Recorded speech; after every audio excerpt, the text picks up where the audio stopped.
Hi, it's Mark Owen from Moose Marketing and PR, the editor of Punchline magazine, and welcome to Punchline Talks. Today I'm with Kamal Bechkoum, the head of School of the Computing and Engineering at the University of Gloucestershire. Kamal, welcome to Punchline Talks. Thanks for having me, Mark. I got there in the end, didn't it? It was one or two takes, but that nobody, thankfully, will ever see. But most people don't realise it takes me one or two takes to get off the ground. So welcome to Punchline. Kamal, how long have you been head of the School of Computing and Engineering at University of Gloucestershire now? In about 4 days' time, that would be 6 years ago when I joined the University of Gloucestershire as head of School of Computing and Technology then that school grew and was combined also with the business school to create a very large academic faculty, which we call the School of Business and Technology. The business side of it was based in Gloucester at Oxtall's campus, and the technology side, which comprised two computing departments, the creative computing and the technical and applied computing, was based in Cheltenham. After a while, and due to the growth in both areas, we decided it became a bit too large for one head of school to lead both sides. So we decided to invest at the leadership level, appoint a new head of school of business, so I can focus on computing and engineering, which is a new provision within the university.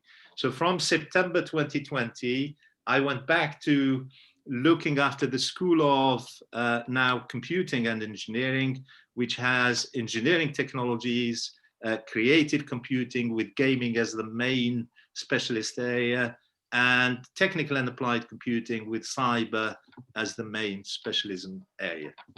So how big is, first of all, is the University of Gloucestershire now? How many pupils does it have, or students does it have?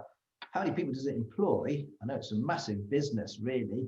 And then your section within that, how many tutors do you have? How many students do you have?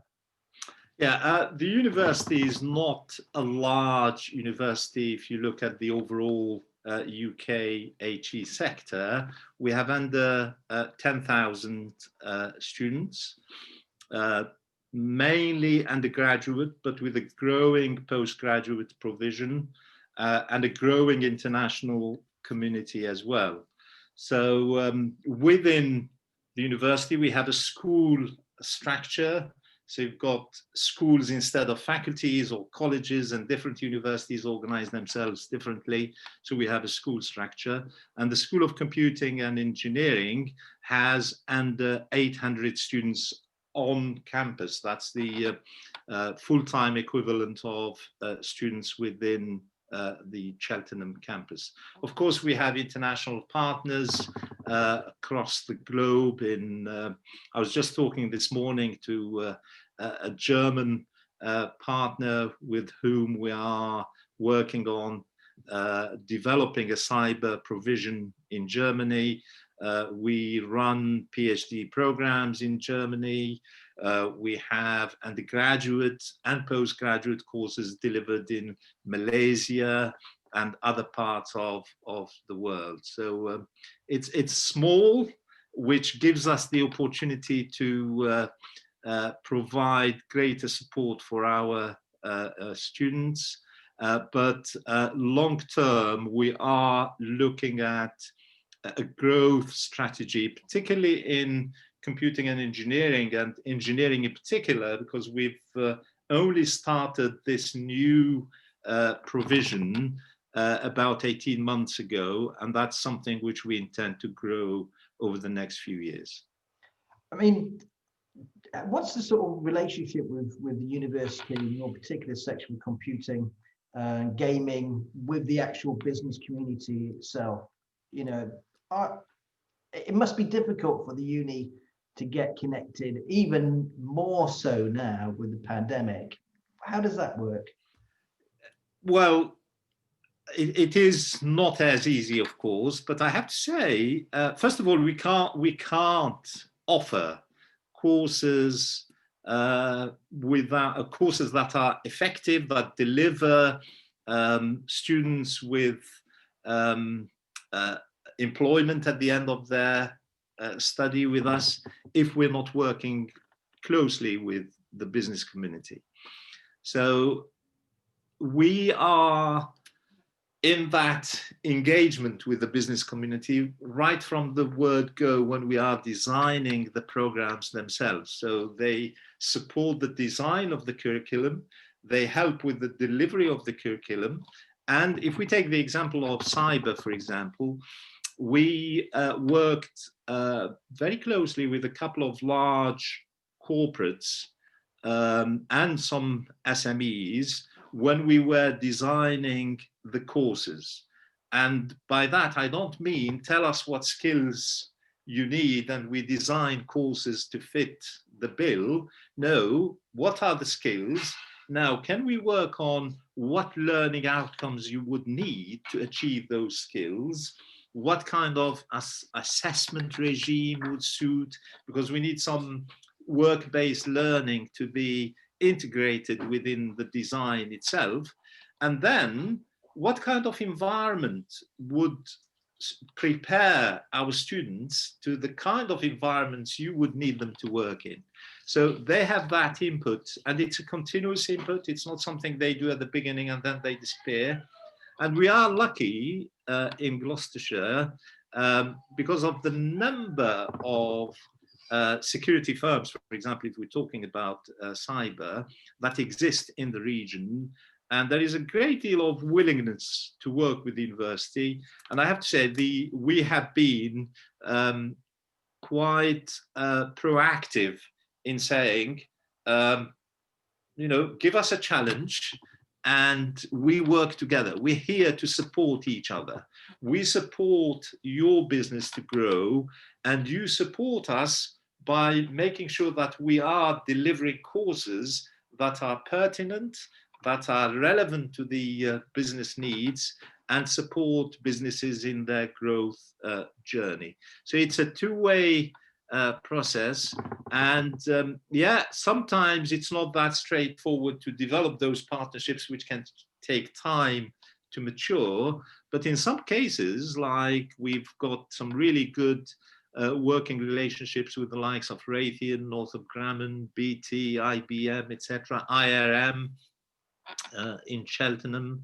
Of course, and that's just within the cyber arena. If you look at the gaming area, Neon Play has been a fantastic partner, not just because these are partners who actually invest their resources in supporting what we do, but then we get students who are ready to work for them from day one and start delivering from day one. And it's a win-win situation for both of us. So it supports these businesses help give our students or support us to give our students an experience, a learning experience that best prepares them for the world of work, which they can benefit from as well.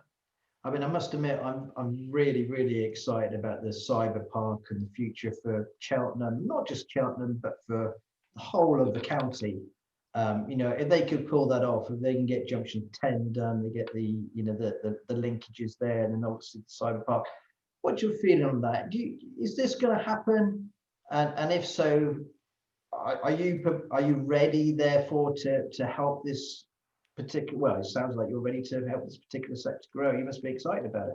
Oh, definitely. I think it's a major development for us in Gloucestershire, but in the UK overall. Is it going to happen? If you ask me now, I would say absolutely yes, it's happening.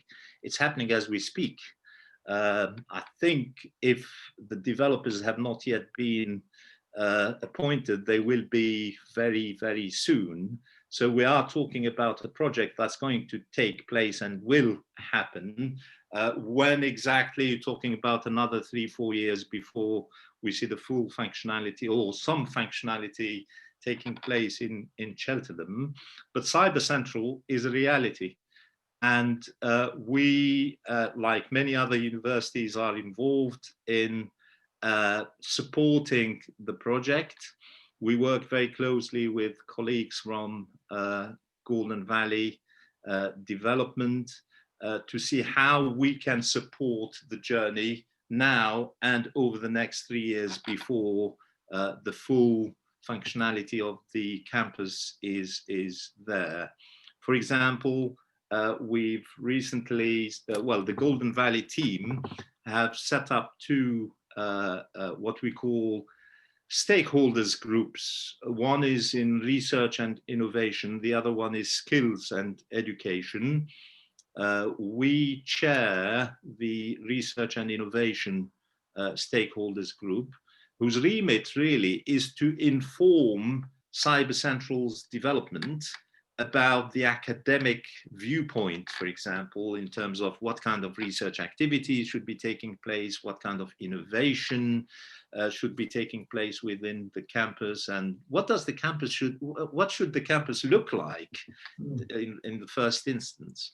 And that group comprises currently all the universities in the Southwest region, so that's Bristol, Bath, Cardiff, South Wales, and University of West of England, as well as ourselves. And hopefully it will grow later, but we deliberately went for a small group of universities to start with, and then we can enlarge it to a more national representation. And of course, we're working with the council and colleagues from the Golden Valley Development on that. And we also have an input to the skills and education stakeholders group, which is chaired by Gloucester College as well. So, and those developments are not, they're not in isolation, although it's Golden Valley Development is a major piece when it comes to cyber development in the UK. There are lots of other significant projects that are taking place around it. After this conversation, I have a meeting with colleagues from the Institute of Coding talking about a £38 million project by the Office of Students to, or the DFE, to set up boot camp training facilities over the course of next year to support the digital skills agenda.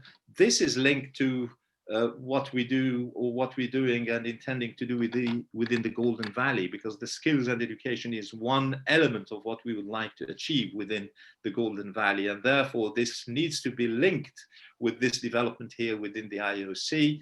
And that's only one example of how these major components need to be linked and talking to each other. Otherwise, we could be missing a trick in how we maximize the benefits we get from the resources that are available and which are becoming extremely or increasingly scarce. I mean, I must admit that obviously there's so much technology moving forward at a fast pace, at this particular, this particular moment in time. You've got to talk about AI, aren't we? We're talking about, cars driving themselves. I mean, how do you see the future like that? Can you see us all having our little robots looking after the elderly? Can you see us all sit in cars that are flying? How do you see technology moving forward? Or is that just too much? No, well, my personal academic area of interest is artificial intelligence. So using AI to support businesses, whether it is cyber or just your data analytics using machine learning, etc. So I may be a little biased in how I look at the future, but I think the three challenges, if you like, because they are opportunities, but they also present us with some challenges. I think the super connectivity, the the artificial intelligence in between, and then your big data. So the connectivity itself is going to grow, is going to become wider. The technology has been there for a long time.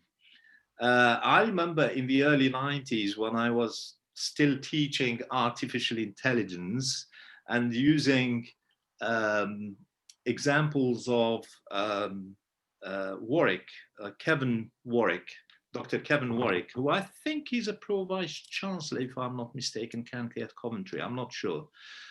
But Kevin was one of the very first who implanted a chip in his wrist, and he would walk into the room and say to his computer, well, the computer, as soon as Kevin walks into the room, the computer says, "Good morning, Kevin. Oh, good morning. Can I have file XYZ from folder T?" And the file is displayed on the screen. So that was early 90s. And then his wife had chips. And the idea really was, how can humans become part of a connected network?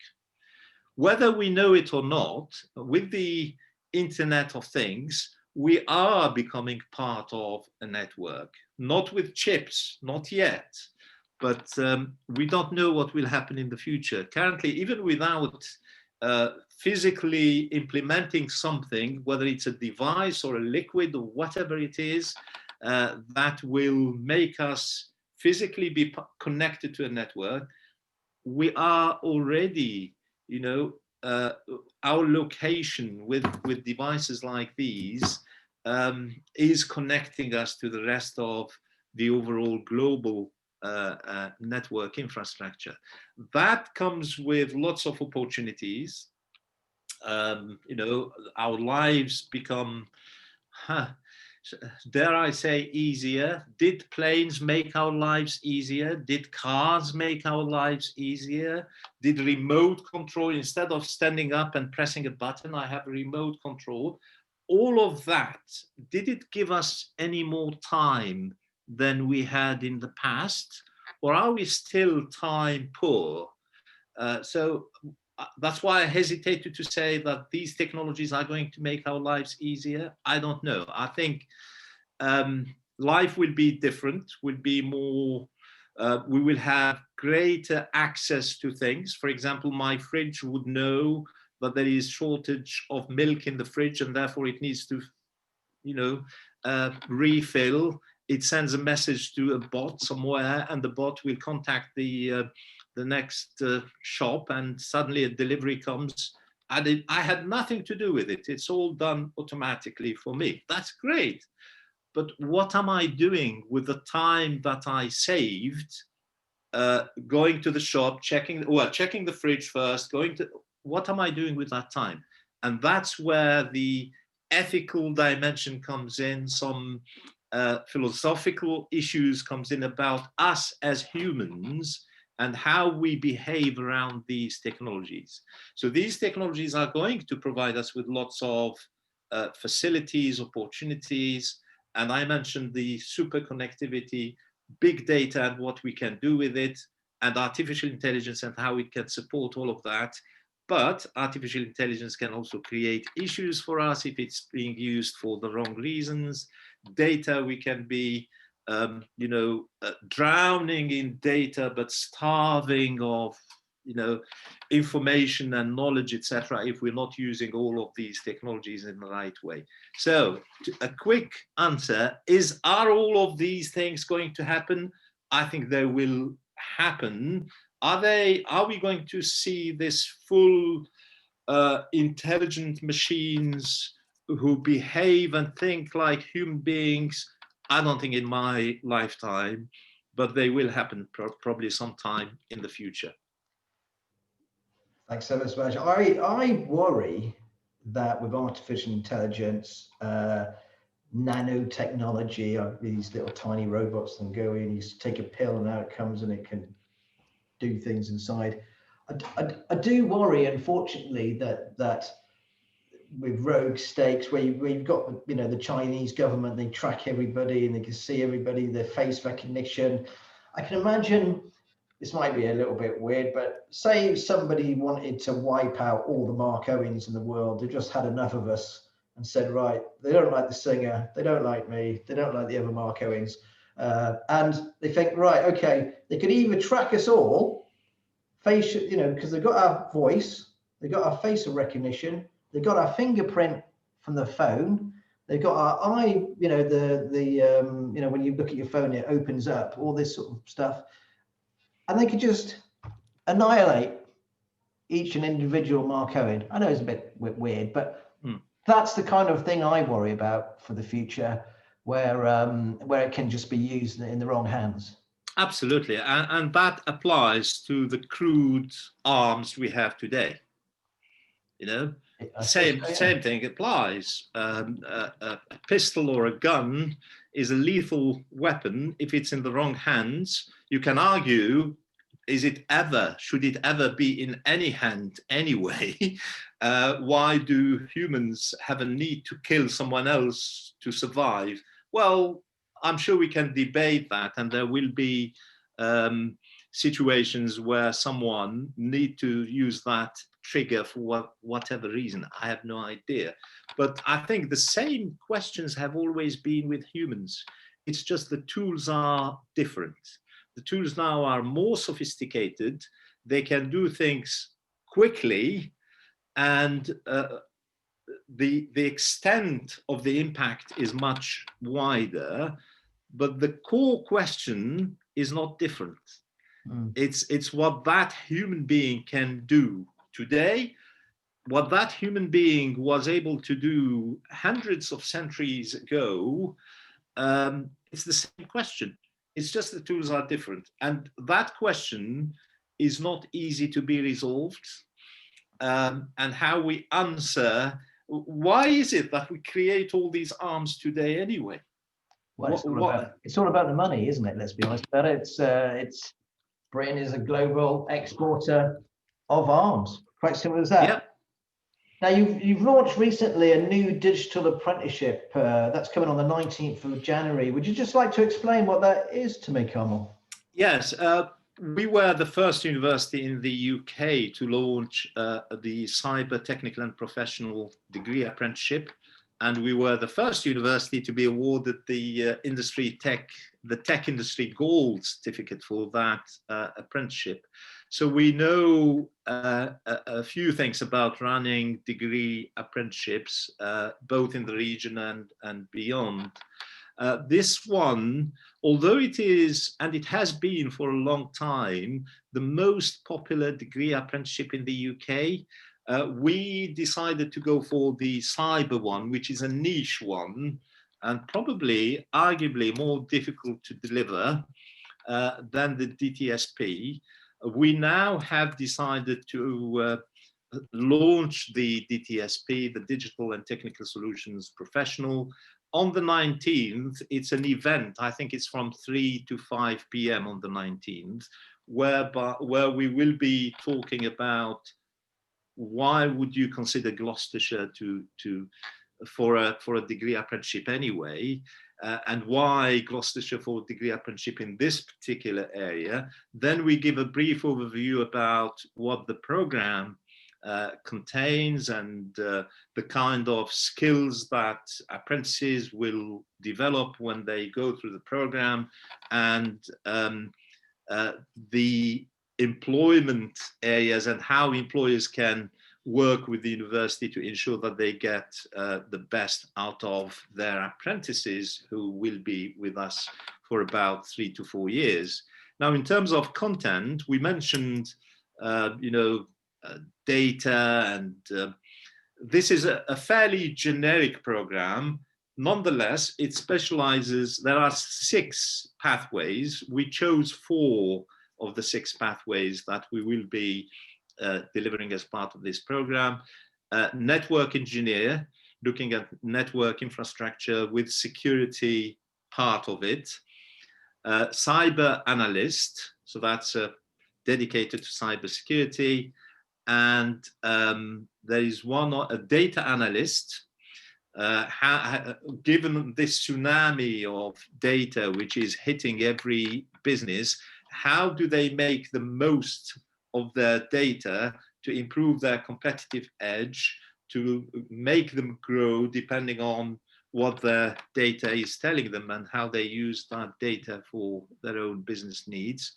And software engineer is the fourth specialism, and that's developing software solutions using engineering principles, which are not new, but we will be using some of the new ways of developing software to ensure that security is part of the design process rather than an afterthought.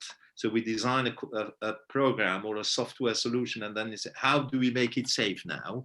No, we design it as a safe solution in the first place, and that would be part of the ethos across all the four themes anyway. Yes, sounds like you've got a busy year coming up. Anyway, just very quickly before we wrap up, have you got 2 or 3 top tips that you'd like to share with us to business? Now, normally I tell everybody about this, but I'm dropping you in it slightly. I'm afraid, Kamal. I'd like to know your 3 top business tips. 3 top business tips. It depends what business we're in, but yeah, if any business, I think no business today will be able to survive or to grow not taking into account how the digitalization is moving forward. So a preparation in that space is hugely important. What does my business need from a digital point of view to ensure that I've got the tools, the right people in place, etc. Regardless of what business you do, whether it's manufacturing or finance or a bakery down the road, you need to be cyber aware. If you don't know how to do it, make sure you've got someone you trust who can put in place the right measures to ensure that you are safe, your environment is safe. Because don't think you're not that important or no one would bother, it's not going to happen to me. Same as with many other aspects of our lives. Cybersecurity is the business of every business, and you need to make sure that you've got measures in place to ensure that you can deliver your business safely and you can grow in a safe environment.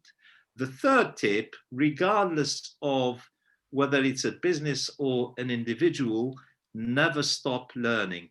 There is no graduation ceremony for learning.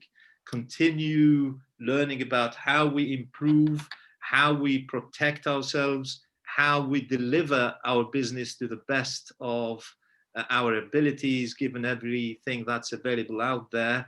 And that requires a mentality of continuous learning that happens all the time, everywhere, wherever we are. Professor Kamal Bechkoum, thank you ever so much.